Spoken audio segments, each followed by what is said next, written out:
कहानी का नाम पीली छतरी वाला लड़का। एक छोटे से गांव में आरव नाम का एक लड़का रहता था। आरव बहुत सीधा सादा था, लेकिन उसके पास एक अजीब पीली छतरी थी जो वो कभी किसी को छूने नहीं देता था। हर कोई कहता, ये बस एक छतरी है, इसमें क्या खास बात है।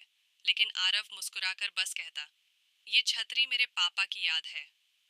आरव के पापा जब छोटे थे तो उन्होंने उसे यह छतरी दी थी और कहा था, जब भी तुम्हें लगे कि दुनिया तुम्हारे खिलाफ है, ये छतरी खोल लेना। लेकिन एक दिन उसके पापा एक तूफान में गायब हो गए और कभी लौटे नहीं। एक दिन गांव में एक अजीब बात हुई। आसमान काला हो गया, हवा तेज चलने लगी और सब लोग डर के मारे अपने घरों में छुप गए। लेकिन आरव अपनी पीली छतरी लेकर बाहर निकल गया। उसने छतरी खोली और तभी कुछ जादू हुआ।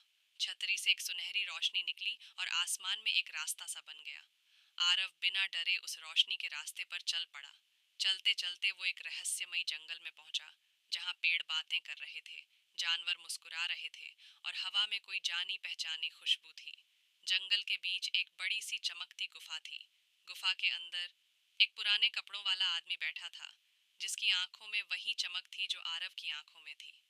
पापा, आरव की आवाज कांप उठी।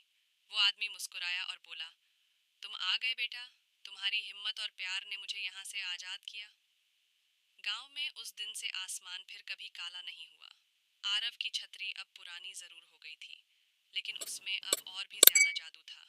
वो छतरी अब हर उस बच्चे के पास जाती थी जो अकेला, उदास या हिम्मत खो चुका होता था, क्योंकि आरव जानता था, प्यार और विश्वास ही असली जादू होता है।